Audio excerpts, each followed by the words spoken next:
ఎప్పటి నుంచో భారత్ అడుగుతున్నటువంటి ఒక విషయం ఏంటి అంటే యుఎన్లో వీటో పవర్ ఏంటి అంటే భద్రతా మండలిలో శాశ్వత సభ్యత్వం security council united nations organization security కౌన్సిల్లో శాశ్వత సభ్య దేశంగా భారత్కు సభ్యత్వం ఇవ్వాలి అని చెప్పి ఎప్పటి నుంచో భారత్ అడుగుతుంది.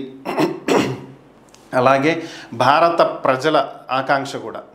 అయితే మొదటి నుంచి కూడా దీనికి అడ్డుపడుతూ వచ్చాయి అమెరికా, చైనా. సో ప్రస్తుతం చైనాకి అమెరికాకు చెడినటువంటి నేపథ్యంలో అమెరికా భారత్ వైపు మొగ్గు చూపడం జరిగింది. ఈరోజు జరిగినటువంటి సర్వసభ్య సమావేశంలో యుఎన్కి చెందినటువంటి ప్రతినిధి, యుఎస్కి చెందినటువంటి యుఎన్ ప్రతినిధి చెప్పడం జరిగింది, భారత్కు, జర్మనీకి, జపాన్కి సెక్యూరిటీ కౌన్సిల్లో శాశ్వత సభ్యత్వం ఇవ్వటానికి తాము మద్దతిస్తున్నామని చెప్పి, తాము ప్రతిపాదిస్తున్నాము అని చెప్పి అమెరికా తరపున ఉన్నటువంటి వారి యుఎన్ సభ్యదేశ వాళ్ళు చెప్పడం జరిగింది. సో దీంతో అమెరికా, రష్యా ఎలాగూ సపోర్ట్ చేస్తాయి.